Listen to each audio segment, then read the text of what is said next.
All right. Welcome back, everyone, to Tim's Vinyl Confessions. I'm Tim Derling, and we are continuing with our Night Ranger deep dive, going through each of the studio albums of this band's career. And I think what people are going to find is that they have more albums than you think. But right now, we're sticking in the '80s, and we're going to talk about the third Night Ranger album, Seven Wishes from 1985.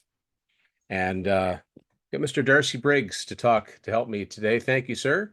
No problem. Thank you so much for having me, and especially this album. I think this is one that, I mean, they have so many great albums, but this is one I think deserves a little more of a push. Even. Yeah, this is a wonderful album. This was the first Night Ranger album that I ever bought, and it's certainly the first singles that came out from them when I was actively listening to the radio. So I have very fond memories of the time around this album. I will say this: I think that if we'd planned better, that I feel like Darcy and I should both have bomber jackets on for this Of episode course, yeah, exactly. because Yeah. the band, they went all in with this concept of the World War II thing that extended to the first two videos from that came off of this album. Although the problem with doing that is that from then on, the labels would put out compilations and they'd often favor pictures from the band from this time period. So I would hate for a new fan to come across, the Millennium Collection or something and go, wait, did they always dress like that? No, this was a one-time thing. But yeah, Seven Wishes, great album, came out, I think May 1985, and it was a platinum album. Spawned three top 40 singles, one of which was a top 10, and it really solidified their career because Midnight Madness did very well. They had Sister Christian, which was a top five single, or big single around the world, top 20 single with When You Close Your Eyes, and a platinum album. But a lot of bands can do that once, but it's hard to do it consistently. Seven Wishes proved that this band was going to be around for a while. So let's get into the track by track of Seven Wishes. And yeah, I'm excited to talk about these songs because nobody, except unless you follow Fans in Motion, which you should, nobody gets into these deep cuts, these album cuts. So we'll start off with the title song, Seven Wishes. And what I like about this song is that it's a little bit different. It's You can tell right away it's Night Ranger, but there's something about this song that has just the slightest bit of prog to it, just a little bit. It's the lyrical approach is a little bit different. It's more of like a fantasy uh, kind of adventure lyric, and there's different movements in this song. What is it that do you sometimes wish, Darcy, that the band had done stuff like this more often? Because this is such a cool song. Yeah, I mean, I'm a big prog fan, so if there's a band that can dabble in that, I'm all for it. Night Ranger, there's a distinct Night Ranger sound, but there's a lot of variation within that sound, and we're going to talk about it today. We've talked about it already on other albums. You've got your ballads, you've got your rockers, you've got your in-betweens. But as you point out, this song and a few other tracks on here, I think there's a bit of a prog influence, maybe in composition. I will point out the album, Seven Wishes Numerical, title track, Yes, Seven Wishes spelled out. spelled out. Yeah, Yeah, that's one of those minor. Yeah, that's like when 38 Special spelled out their name for two albums, so it exactly. completely Discogs is in complete disarray. Exactly. But for this track, there's like a brooding nature to it. Yep. It's dark, and obviously on the last two albums, there's that dark element on here. But to start out with that as a tone, with a fairly, it's a dark album cover. You've got the band having fun in an attack helicopter, but it's a lot of black, a lot of blue. It's kind of a thematically darker title. Seven Wishes just seems a little mysterious. What are we talking about? What are we singing about? It just seems like we're setting a tone for the rest of the album. Yeah, and it's almost like the plane was called Seven Wishes. Yeah, yeah, yeah, exactly. See, so show Yeah. up the back cover here too. Mhm. Yeah, it's this song. It almost has. It's not produced heavy. This is the third and final time they worked with Pat Glasser, and it's got a very radio friendly production. But this song structurally, it almost has a bit of a Dio kind of like it's got a little bit of that last in line, heaven and hell chug Mhm. to it, but it's Night Ranger, so it's a Yeah, friendlier, you know. But yeah, it's this mystical, kind of thing that they even extended into the I certainly I wasn't going to see shows back then, but if you can go on YouTube and see the home video that they released at this time, the Seven Wishes tour, they all come out of this lamp, like a genie's lamp at the beginning of the show, which is kind of cool. And so it kind of continues with that. Like this sounds like it was, it could have been from a any sort of like adventure fantasy movie from the 80s, which is I mean, how awesome is that? I mean, it hits a lot of nostalgic switches, and it's a great song. It's got a really good combination, I think. Kelly's drums, because that's the first thing you hear. I think that, like a lot of drummers at the time, he was playing an acoustic kit, but I think he might have had a little electronic percussion, just the way some of those yeah, do do do do do, a little bit of that happening.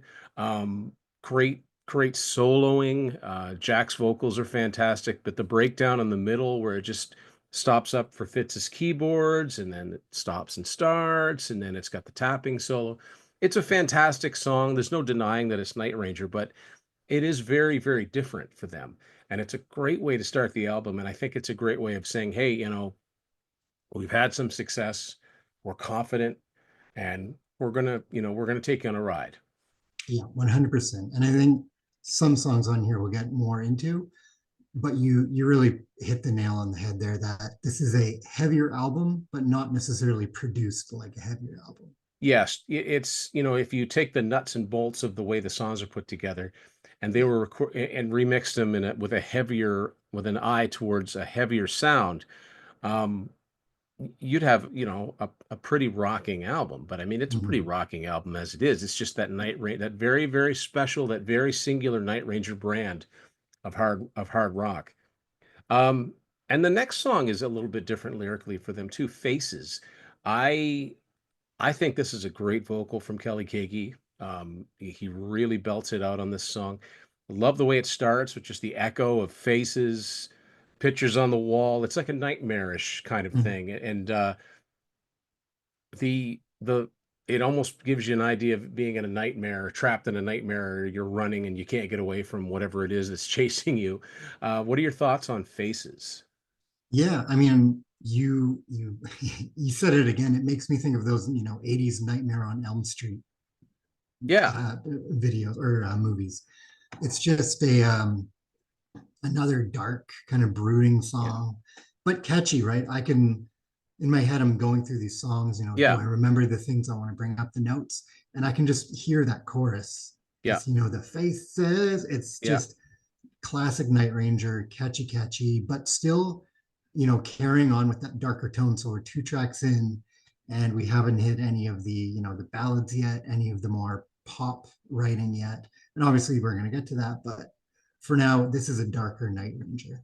Yeah, yeah, and it's interesting because someone brought this up to me and I never really thought about it before, but Dawn Patrol is a really dark album thematically. Eddie's coming out tonight and Can't Find Me a Thrill and Play Rough and the song Night Ranger. Even Call My Name is a darker ballad. Midnight Madness is a little bit lighter, but it's got passion play, it's got touch of madness, it's still got a little bit rumors in the air, it's still got a little bit of that nighttime thing. This album continues that, but it sort of comes out of it. But you're right. The first two songs, and you're thinking, wow, this is really different. So far, we haven't had any ballads, we haven't had any really mid-tempo things, and we haven't had any just songs about rock and roll. We haven't had any like No, rock anthems yet either. yeah, So, of course, it's Night Ranger, and Night Ranger do what I love about this band is that I've never really gotten the feeling that it took a lot of record company pressure for them to come up with radio friendly songs because I think they just wrote that way and they just liked this kind of music. So there's an honesty about it. And so next up, it's the first of the singles on the album was actually the second one to be released, but 4 in the Morning. And to me, this is just the kind of song that it sounds like Jack Blades could just write in his sleep. Yeah. No pun intended. But I'm sure it's harder. It's got to be harder than it sounds, or everybody'd be doing it. But it's so catchy. It's got such a compelling hook to it. Like a lot of the best Night Ranger songs, every part of this song is a hook. The bridge could be a chorus for another band. Um, and I love the orchestral opening and the drums kick in and it's a fantastic song. I remember when it was new on the radio and when the single was released, they gave it the subtitle I Can't Take Anymore. This is a top 20 single and it's a great sing-along chorus. I mean, what can you say about this song? Not too much else, but it is a perfect radio pop song. Yeah. It's chosen as a single wisely. I mean, in my opinion, I maybe would have made it the first single for the album, but they are riding off of Sister Christian, so I get why they kind of flipped him around. But it's Yeah. just a great radio song. It just feels effortless, you know. Yeah. It just feels the band can just write these songs whenever they need to. And I do think, the production again, it feels like you've got a smoking guitar solo in here that doesn't feel out of place, but it feels like the rest of the song isn't quite catching up to where that is energetically, I guess I would say. Yeah, there's definitely a smoothness about the production on this album, especially, I mean, I think the three albums, I mean, Pat Glasser did the first three Night Ranger albums, and I think they all sound very different to each other. Um, Midnight Madness being in the middle has elements of both, but you would not mistake a song from Dawn Patrol just sonically from anything on Seven Wishes and vice versa. The way the drums sound, like, yeah, the guitars aren't quite as loud. It's well produced, and I can see where the record label would be happy because it's not, it's like the jagged edges have been smoothed off. But, Yeah. but that kind of, but what works about Night Ranger is when you do have the heavy guitars, but you've got those fantastic harmonies with Jack and Kelly in the band, no matter which one of them is singing. This happens to be one that Jack sings too, but the video is a lot of fun. It's silly, but it continues the whole sailors, or not sailors, but Mhm. pilots had, lost kind of thing. And it's got more of a sci-fi thing to it. But I mean, it was 1985. It doesn't look out of place when you look at other videos of the time. They were just having fun. I mean, when I think of this video, it automatically makes me think of Loverboy's Loving Every Minute of It. I mean, it's not sci-fi, but it's just they're having fun. And that's what I Yeah. think of when I think of this song is it's fun, it's catchy. You can't help yourself but sing along. Yeah, I think it should have done better than number 19 on the charts. But I've said this about different bands that I may or may not have written books about. I don't think MCA was a strong label for harder rock bands. And I know there were promotional things done, obviously. I just think this song had the potential to chart higher. I know that, the charts were jammed with great music at that time. But number 19 just seems, when I hear this song, this just sounds like a top 10 single to me. It doesn't maybe not sound like a number one song, but it sounds like something that could hit 7 or 8 on the charts. Yeah, 100%. I think it's probably of the singles released for this album, my favorite of all of them. Yeah. It's pretty hard not to sing along with. It's just, Mhm. snap your fingers. You feel, and it's feel good music. Yeah, exactly. Um, Next up is a little bit different for them, and it's another one that's a little bit darker. I Need a Woman, and this one it's got a lot of the stop starts. It's just the dun dun dun dun. Um, what I like about this is you don't always hear Jack Blade's bass loud Mhm. in the mix on Night Ranger albums. He's front and center on this one. Um, Great vocal from Kelly. It's atmospheric, and I like how this song kind of ends as it starts. It kind of breaks down, and that's the way it starts. Like it's almost like one band member comes in at a time. It's not one of my favorites on this album, but I think it's solid. What are your thoughts on this one? Yeah, I would agree. Like it does have a bit of that sort of, you mentioned Dio earlier. It's got a bit of that kind of metally Yeah, chug to it, a little yeah, bit. It feels like a rock song, yeah, like it's totally good. I enjoy it for what it is. Um, rock song about needing a woman. It's got that kind of dangerous element to it that both the Seven Wishes and Faces had, and I do like. I definitely wouldn't call it progressive again, but that slow compositional build into the song. We're not just starting with a verse right away. We're not starting with the chorus right away.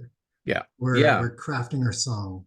And Fitz is throwing in all of this, wow, like he's got all Yeah, these sort of sound effects that he's using.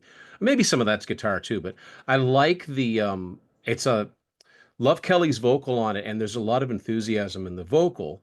I love the beginning of it before it comes in, like he's like, all right, like he just kind of the way he goes into that, and then at the end of it, um, where he holds I need a woman, and he holds that note, and then you hear him go 3, 4, and then they go back into the song. I think I've always thought that was kind of cool. Like they're almost gives you the sense they're jamming live in the studio on this one, and maybe they did, maybe they didn't, I don't know.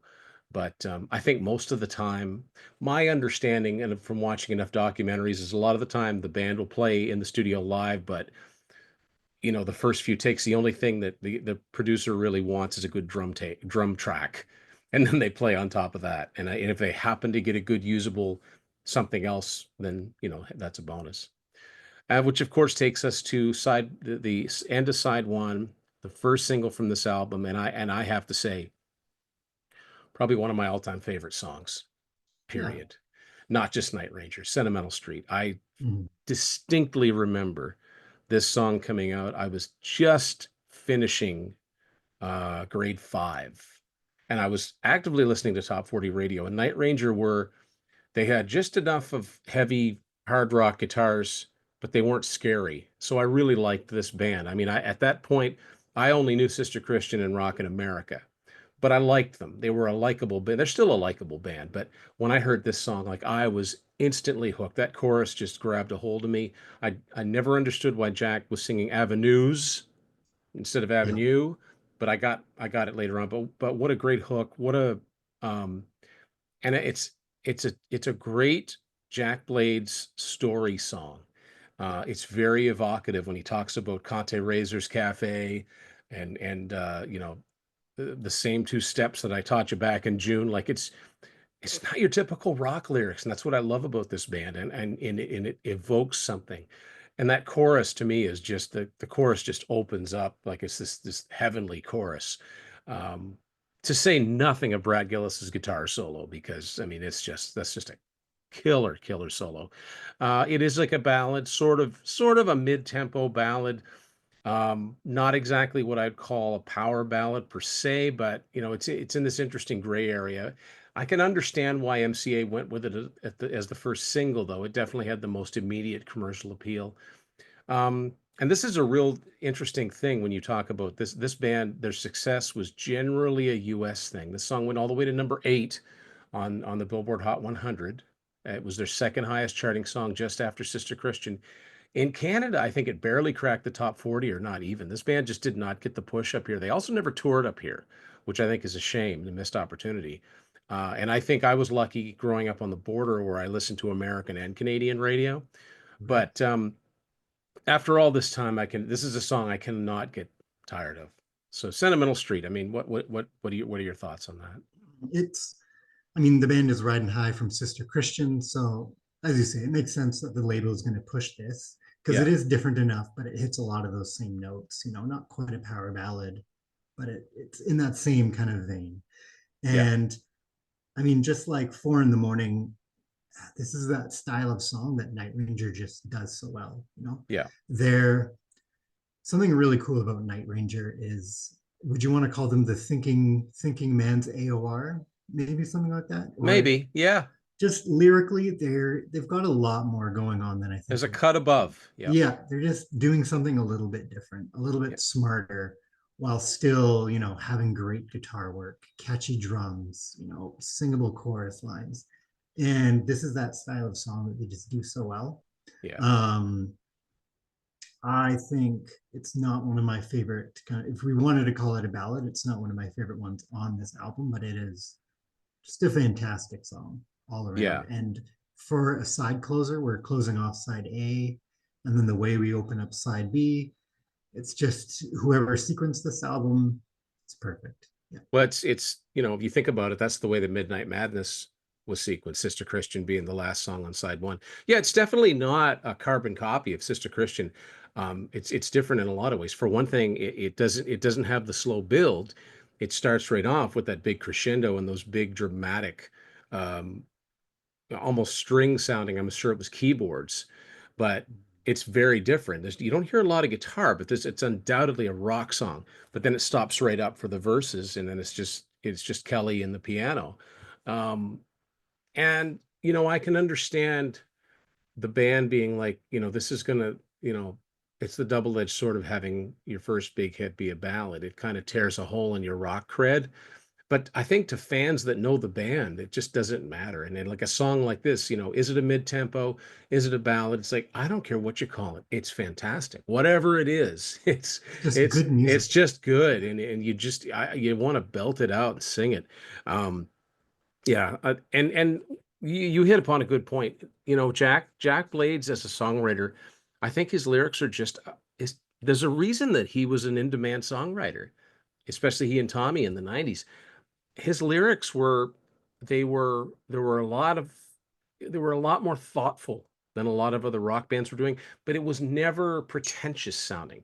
It didn't sound labored. It just sounded like he was talking to you, you Yeah, know. it's not overly precious, but it's still No, important, you know? it's common, it's common speak, but it sounds very conversational. It's not like mind-numbing repetition unless it's for a Mhm. reason.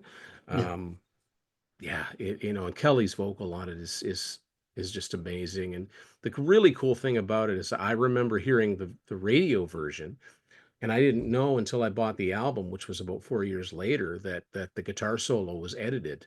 There's a guitar solo on the radio edit, but you only get about half of it. So hearing the right. album version was almost like an extra Christmas present. Here are a few more Brad Gillis licks to add to your Yeah, and you can sing his solos. They're so lyrical, and I don't know how he does it. It's just a gift. I mean, Jeff Watson was a great player too, but I mean, Brad did get the big solos on the big hits. But yeah, big anthemic song. I have to say, I was if there was one disappointment when I saw them a couple years ago, they didn't do Sentimental Street. I was a little mm, surprised. As a matter of fact, they didn't do anything past the first two albums, except for like a couple damn Yankee songs, and I think they did Crazy Train. And I understand it wasn't their gig. They were opening for Brett, but I guess if they didn't do Sentimental Street, a top 10 song.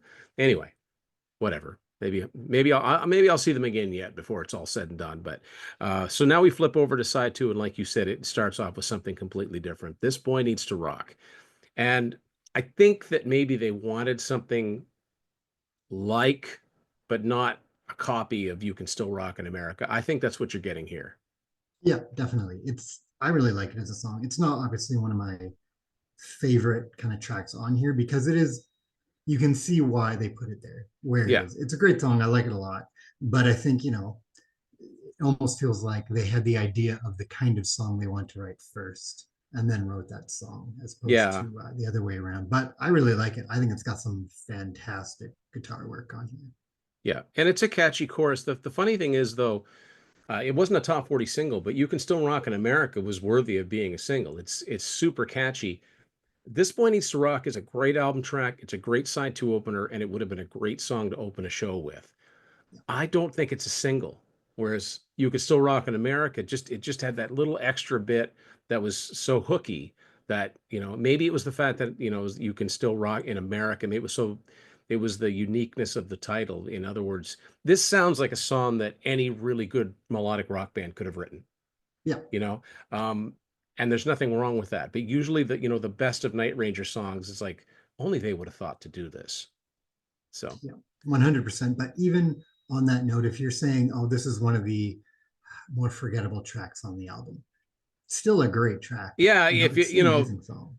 yeah, I always say this. It's like ranking albums. Mathematically, it doesn't matter. They could all be 10. Something's got to come in last, Yeah. you know. The next song I think is stands out for me because it is really different in a cool way. "I Will Follow You." Now, this one's really melodic. It's very pop, but like you said, there are some smarts behind this. It's got a little bit of that. I don't know if you'd call it syncopation, but it's like it's got the spaces in between the notes. again, it's a good showcase for Jack as a bassist. You don't, and he's not a flashy bass player in this band anyway. Anybody who's seen the old clips with Rubicon knows he was amazing, like slap bass. Like, I mean, he was an influence on Rob Trujillo from Metallica and from the Rubicon days. But he really played for the song in Night Ranger and wrote amazing songs. Now, I think this could have been a single, although maybe the band was like, we just can't keep releasing the mid-tempo stuff, or else, I don't know. And maybe it also could be that MCA said you get three singles. I don't think they've ever had an album that had more than three. No, they didn't. None of those MCA albums had more than three singles off them. So, but I think I could hear this on the radio. Yeah, this is, you can hear it on the radio, but as you pointed out, it's the band kind of composing a song with some smarts behind it. It's not Yeah. just another typical rock song, but still catchy. That's the issue. A lot of prog bands around this time period are switching over to pop or more melodic styles of writing, and those bands aren't writing as smart as what you're getting from Night Ranger on here. Let's pick on Asia, just because Love it. I'm thinking of them around the same time. Those bands had to quote unquote dumb down, whereas Night Ranger were just playing to their strengths. And I've never really heard many of the guys talk about being influenced by prog bands. Although anybody that knows the Shaw Blade stuff, when Jack and Tommy did their influence album, they do cover Your Move by Yes, and they do it beautifully. But I don't know. There's just something different about this. I mean, this could have almost hit the adult contemporary chart. It's that there's no jagged edges at all. Like even the solo, like you said, is mixed in such a way that you could play this. I mean, this would have been something. Yeah, I could see this being an AC hit if it had been released as a single. I don't know if there are other ones. Maybe they were. I don't know, but um, usually they hit on the pop chart and probably the mainstream rock chart. But there's just something different about this. But I think there's something very cool about it. And like you said, like, and they pay attention to every part of the song. They don't just say, "Hey, we've got a good chorus, let's go." They build and labor and sweat over it. And I think that that puts them, that's more like Journey, and that's more like Survivor than it is bands like great bands like Van Halen, even. Um, there's just a lot of craft going on here. Next up is a song that if people were really on the ball, and again, this is pre-internet, so it just depends on how, if people knew or not. This is a song that had already been released. Um, Interstate Love Affair. This originally came out at the previous year on the movie soundtrack of Teachers, which is where 38 Specials Teacher Teacher came from. Bob Seger had sung Understanding. It was actually a pretty good soundtrack. Freddie Mercury was on the soundtrack, Eric Martin.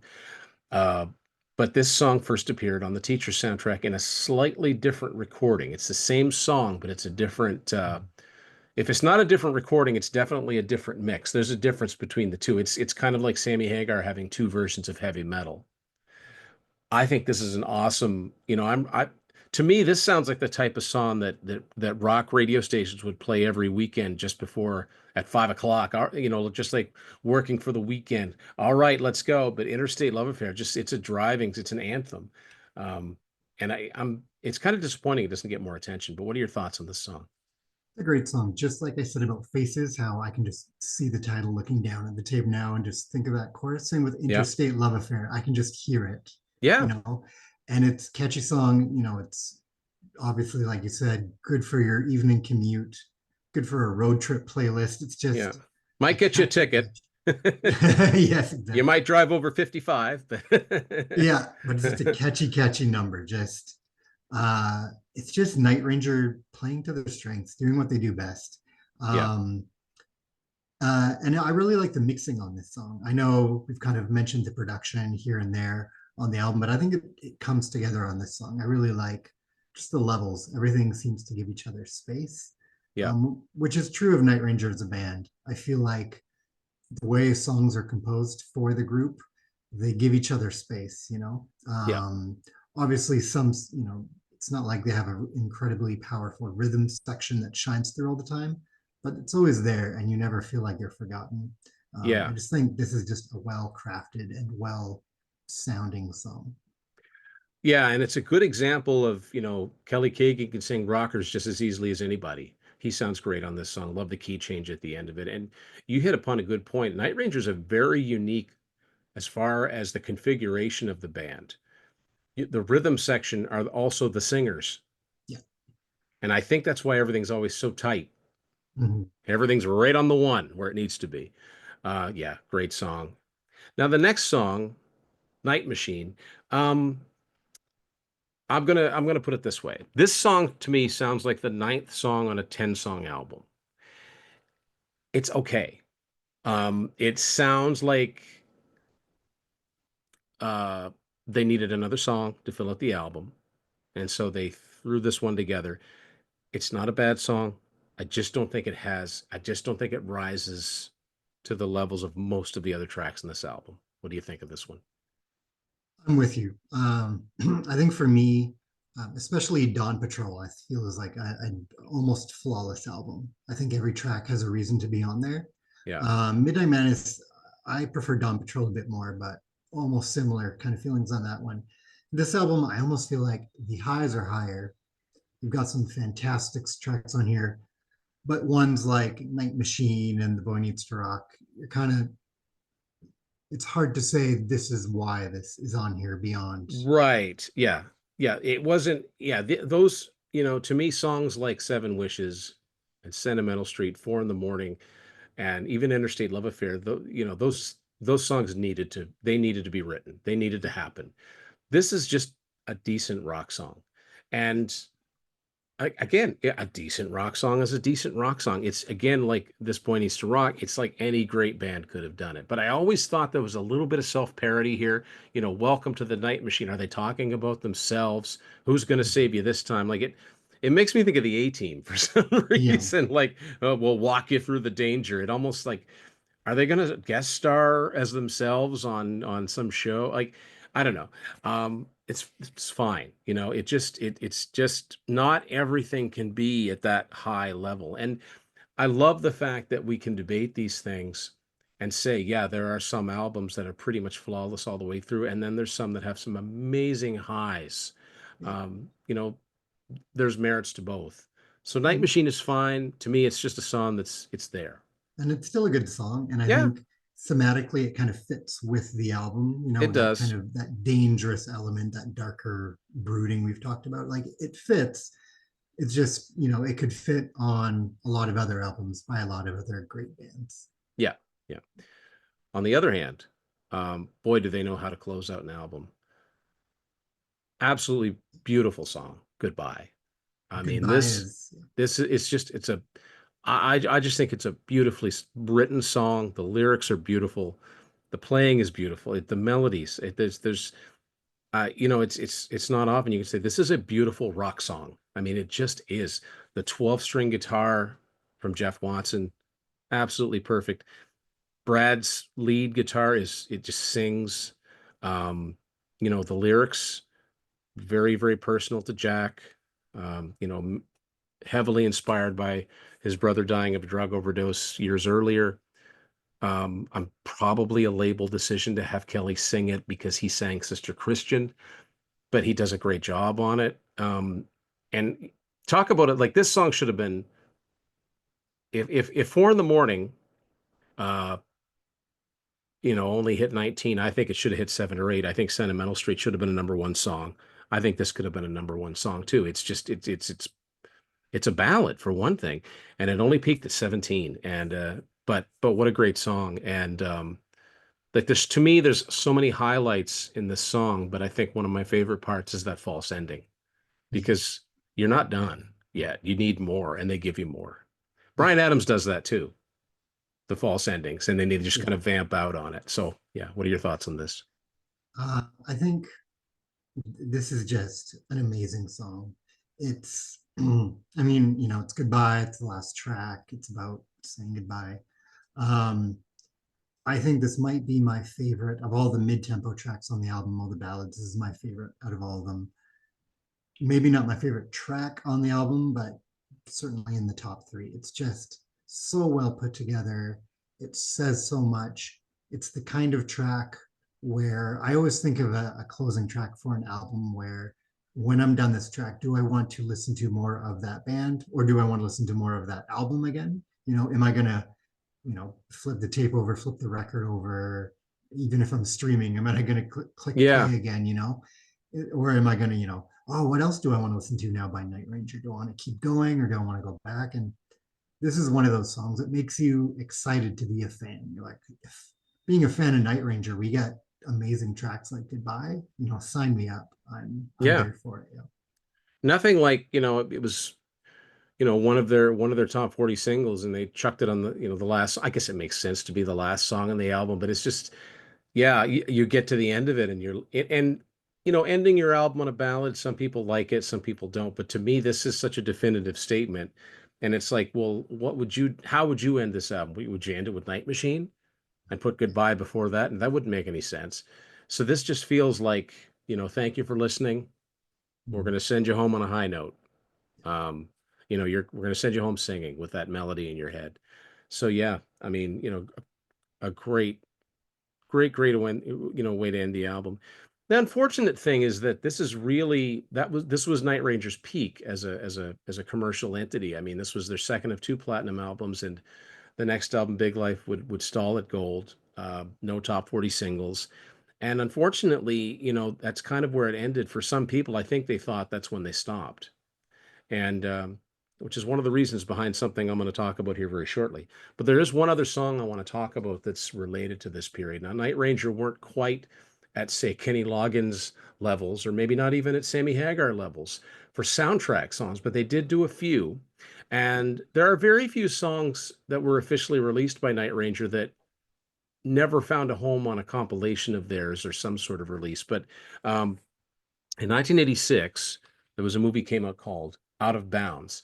Now, what I find interesting about this movie, this was not a big movie, starred Anthony Michael Hall, so it was like a Brat Pack movie, but it wasn't like Pretty in Pink or The Breakfast Club where people still talk about it today.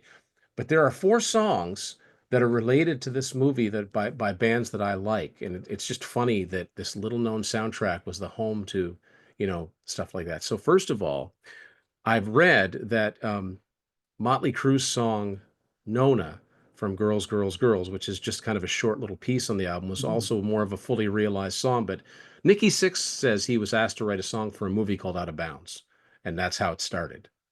So Yeah. it's not on there, but there you go.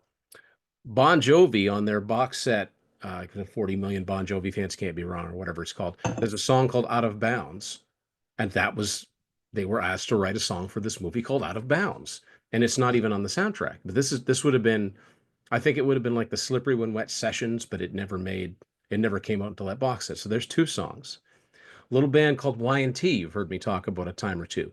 There's a song that's not on the soundtrack, but it's played in the movie, and if you know the song, you can hear it, called Wild If I Wanna. That was actually written by John Nyman, who was associated with the band but wasn't in the band at that time. He would later join the band. That's a great rocking song that would have, been the heaviest thing on the Down for the Count album. You can tell it was recorded because it's got that blocky Kevin Beamish production. That didn't surface until the Unearthed Volume 1 album in 2003. So there's three songs.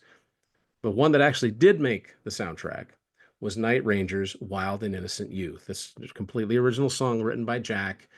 Um, are you familiar with this song? I am only when doing research for this video, I was looking for, what is around this period of Yeah, like, yeah, exactly. yeah, yeah. And I like it a lot. I always love it when bands, I like it when everything will eventually find a home on a compilation or Yeah. something like that from the This band. is one, this is a weird one because it hasn't. Yeah, and that's why I just found it on YouTube. Listen, Yeah. found the context of it. I like it a lot. I think it's cool. I don't know if I'd put it on this album. I do like it as a standalone song though. Yeah.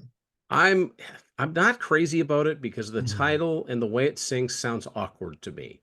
Yeah. But it's okay and it's cool that it's like if there's another Night Ranger song, yeah, I want to hear it. I want to listen to it. There's Yeah. nothing wrong with the performances on it. The production's not.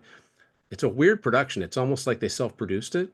Um, Mhm. now I would like to think, and I know that if they can, they will, because Rock Candy Records does such a great job with their reissues. And So far, they've reissued Dawn Patrol and Midnight That's the two, Madness, yeah. and I highly recommend those to anyone that either wants to replace their CDs or maybe has never had them on CD.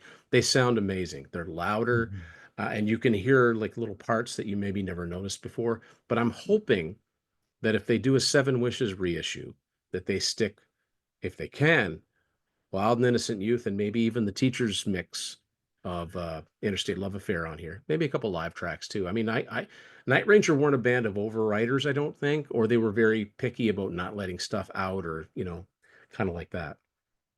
So there you go. That's our deep dive on Seven Wishes. I also want to mention that I love the color combination on the logo here. Yeah, it's great. It just It's looks so cool.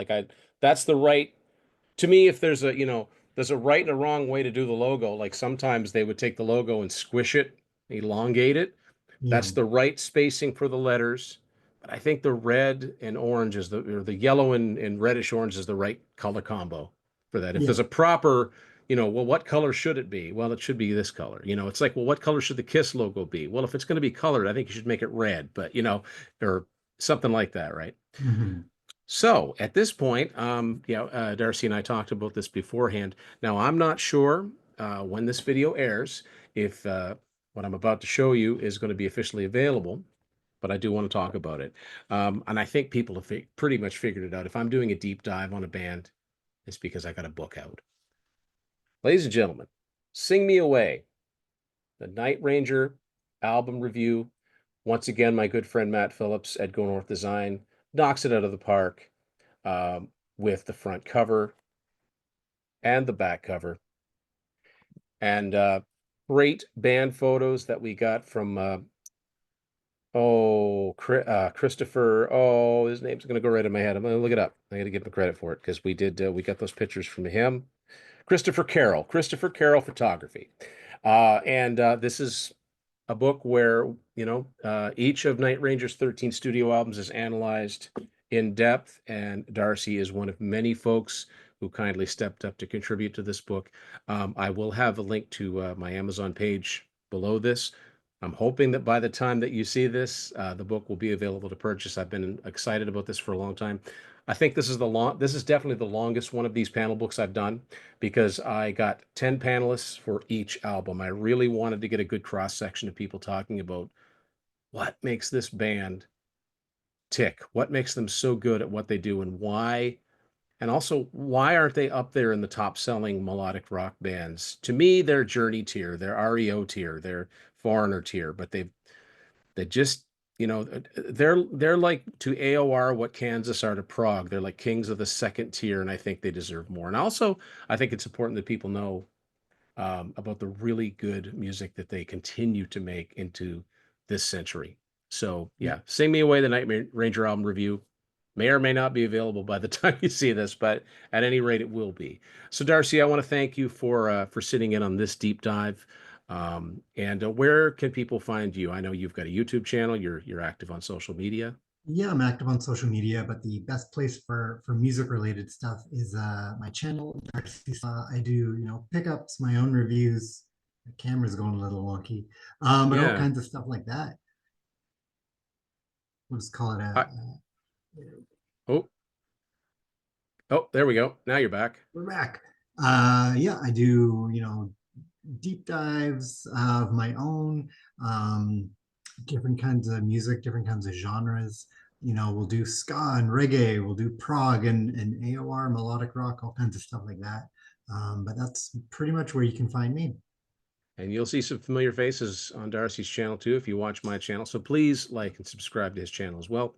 I want to thank everybody for tuning in for this. And, I'm going to keep going through the Night Ranger catalog with rotating. Well, not really rotating. I'm trying to have as many different co-hosts as I can for this, but I want to thank Darcy for doing the Seven Wishes one. What a great album. And just talking about the songs, like you said, makes me want to go play it. So. Exactly. This is such a cool, on a final note, just I feel like the first two albums kind of come together as a pair. Big Life and the album after that feels like a pair. Seven Wishes feels like almost like an anomaly in a way. Yeah, even the non-single tracks, they don't sound like they'd really fit on any one of the other albums. Yeah, it's to me one of the albums, one of my highlights from their catalog, and one worth checking out. Yeah. And luckily, it's not hard to find. Like I said, hopefully there's a reissue, a well done reissue. But if you can get it in any form, go get it because it is excellent. So thanks everybody for watching this edition of Tim's Vinyl Confessions.